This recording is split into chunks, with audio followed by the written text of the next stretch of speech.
What's up, guys? It's John Muscarello from Side Hustle Experiment.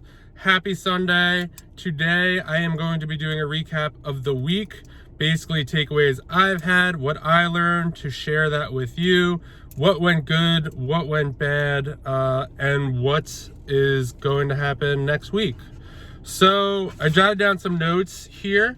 So the month ended, so basically yesterday. So basically, my sales on Amazon on both the book and media account were up. I think on the book account, it was up almost 7 or 8%. On the media account, it was only up like 1%. So that's good. eBay, so that's good. I'll get into eBay later. I was able to sell a bunch of dud kid books. So basically books that aren't good on Amazon. They might be good for buyback companies, but for the rate that they would pay, probably like 10 to 18 cents, I'm getting 50 cents from someone. So someone came and bought close to 20 boxes of kid book duds, and he spent about $770, which is insane to me. I also was able to sell a bunch of a certain kind of books to a bookstore. They paid $100. I got a payout from Sell Back Your Book this week for close, I think it was $650. So a really good week for dud payments. So over, what would that be for? Like maybe $1,500. And again, these are books that I can't sell profitably on Amazon. Buyback companies don't want them, and they're not a good fit for eBay. Other good stuff that happened this week. I found where I will be working with a new buyback vendor. It's Ziffit Books. I'm not exactly sure that you pronounce it, but if you were to Google ZIFFT, it would come up. It seems like they buy a lot of a good amount of books, and they really pay like 50 cents and up for books. So the pallet I put together, I think, was worth about $350, which is awesome. It was only, I think, 21 boxes, so pretty good. I think I'd have to look, but it was probably maybe like 350 books that went there, or maybe closer to 400, but still, I mean, the payout per book is insane. Probably is around 75 cents per. There were some books they were paying $1, $1.25 for, some even more. So that was awesome. What else happened? That was good.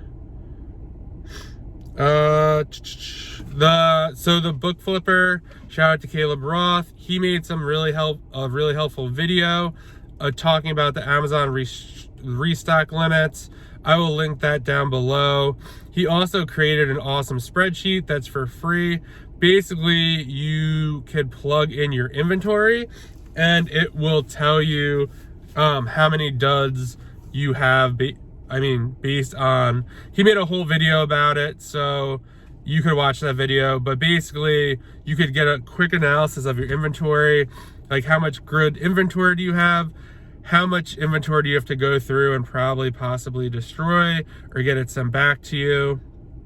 So definitely check that out. Another good thing that happened is I repriced a ton of inventory and removed a lot of inventory. I think that was either Monday I did that. On the media account, I did it over last weekend.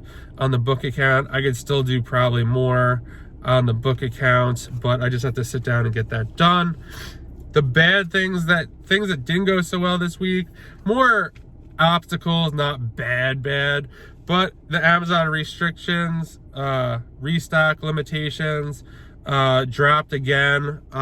Tuesday, it turned out that is because the IPI score was updated late. So people thought they cut the limits again, but it was really just because they released the IPI late. So basically mine went down 8 points and I lost 300 available spots to send an inventory on the book accounts. So yeah, And then they were cut again yesterday, which no one really knows why. I think it might have to do something with the close of the month. Maybe they looked at how many units you sold or what your sales were and come up and versus how much inventory you sent in and came up with some calculation. In my media account, that's my smaller account, I had 1,300 spots. Now I'm down to 1,000. So I'm not sure what happened there. But then on the book account, I think I had like 67, 70 spots left to send in, and that account is now up to 7,000, so it went up almost 300. Again, not really sure why. Happy that account went up. But yeah, if I hear anything, I'll let you guys know about that. So yeah, that's kind of a down. Not really sure how that's being calculated, what to expect from Amazon, if they will say anything. But again, yeah, I'll try to keep you posted as I hear things. People DM me and share their numbers with me. Another not so great thing, my eBay sales are way down. I think they're almost half. Granted, last month was like a killer month. I sold a Dr. Seuss book for like $400. I had some really other high-end sales that carried that. But again, still grateful for eBay. That I view as kind of extra money because, again, this is stuff that cannot be sold. That's not profitable on Amazon, but maybe lotted up, or it's a rare first edition, or it's, I don't know, something unique. I put that on eBay. So, I mean, that's not that great, but again, eBay is kind of a secondary thing for me. So, I'm not really sweating it. I mean, there wasn't really too much, Amazon was a huge thing, but again, not like too many terrible things happened this week, which is good. And then, so coming up, so basically, I'm really not good at sitting down and setting goals. It's really important to do so. So I'm going to try to do so here to kind of hold myself accountable. It's easy just to say, oh, I'm going to do this, I'm going to do that. So basically what I'm going to do is I'm going to come up with a couple of things I want to get done this week. And then in the next video, next Sunday, I'm going to read off what I said I was going to do this week. And if I didn't get, and announce whether I got them done or not, and set new ones, just to try to hold myself accountable. I think you guys should do it as well. Again, this is not everything that's going to get done in the week. This is just kind of some stuff that I've been like putting off, that's on the to-do list that there's no time for, but we all know that's a joke, because you make time to do things that really have to get done. So I'm going to place at least one OA order. Again, starting like baby steps, like instead of saying, oh, I'm gonna order $1,000, no, I'm just gonna place one OA order. I hope that will really trickle me to really start moving that forward. Like sometimes when you just do one thing, like it makes you want to do another. So if I place one order, I'm gonna be like, oh man, like this is great, and maybe I'll get excited and place another order. So that's something I definitely want to do this week. I want to get through 12 Gaylords, or have processed 12 Gaylords. That means I go through all them, get them listed on Amazon, whether it's merchant fulfilled, FBA, and get all the eBay listings situated. So that's processed. It's not getting through like 12, just scanning 12. It's getting everything done. That could be a little challenging because it's just me this week. I think the helper can only work Thursday and Friday. He said he might be able to come Wednesday. So we'll see what happens there. And I'm getting another delivery of 12. So I probably want to get this one rocking and rolling. I want to do all the bookkeeping for April. Really want to stay on top of that. Get everything in the tracking spreadsheet that's been listed. Get all my sales in the tracking spreadsheet. It really sucks to fall behind on stuff like this. So for this kind of stuff, like it doesn't really take a lot of time or focused concentration. So for stuff like this, I'm going to try to do at night. Basically, you know, get home, have dinner for just kind of hanging out, you know, download the sales, put in the tracking sheet, kind of capture some information. It really doesn't take that long, but it's something that's kind of annoying to do. I want to get another Repricer for the book account. Right now I'm using Repricer. I want something that's more aggressive at this point. The book flipper mentioned a couple in his video, so I'm going to look into that. I think I'm leaning towards, well, I haven't done any research, but I've heard a couple people say they're like Be Cool. I think that's BQUOUL. Don't know if that's correct or not, but that's how I've heard other people pronounce it, Be Cool.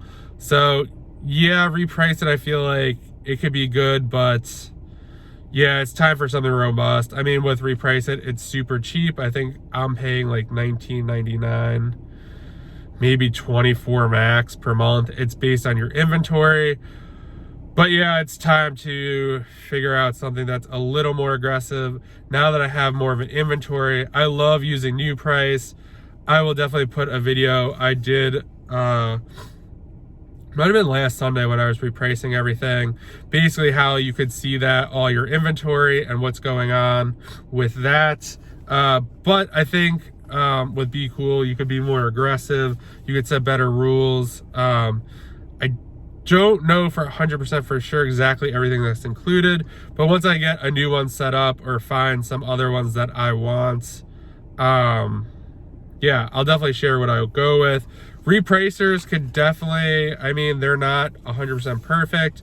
It's basically because, like, you know, they're AI. Like, obviously a person can make a better decision, because a lot of stuff is you know, it depends on the decision based on e-score, and when you watch the New Price video, you'll see what I'm saying, and just knowing. But when you're using something that's like basically doing it automatically, like, it just goes by rules, and there are always outliers to rules. But what comes with that is usually more expense, especially if you're getting a repricer that is updates in real time. With books, it's kind of difficult to do an update in real time because there are some really big players out there, like the Jensen books, who are doing it in real time as well, so prices could tank. But again, I'm going to experiment with it and see if it's any better, or who knows, maybe it goes worse. We'll see.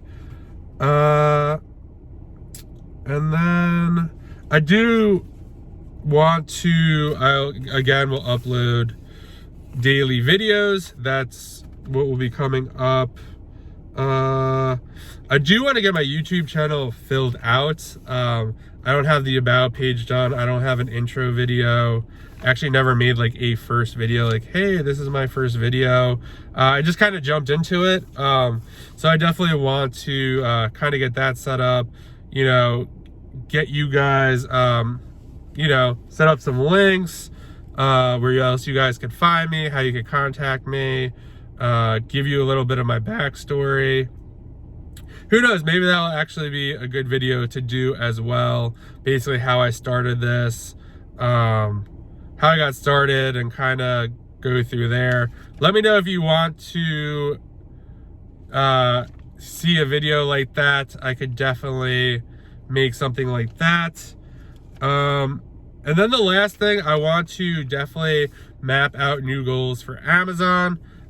Basically, my goal was to do $400,000 between both accounts, the book account and the media account. But now I am taking a much different strategy. So I need to kind of change that, because like, books definitely have higher margins than other stuff. So I might probably up the sales number, but know that the margins might be a little different. So basically sit down, kind of do that, map out exactly kind of what I'm thinking for eBay, Amazon, and overall goals based on the new restock limits, and kind of put together a map of basically what I will be focusing on, and I will do a video about that, what the new goals will be, and that will be fun at the end of the year to see if I hit those goals or exactly what happened. So that's pretty much the recap video. Let me know what you thought about the recap video. I'd love your feedback. Leave any comments. Maybe if you know of a good repricer that you're using, love to hear your thoughts on that. Please like and subscribe. It means a lot to me. I keep forgetting. Everyone says that you have to do that in the beginning. Please like this video. Obviously, I haven't done that. I wait to the end. But if you're still here, I really appreciate it. But yeah, I will talk to you guys soon. Please like the video. Please subscribe. And I will talk to you soon.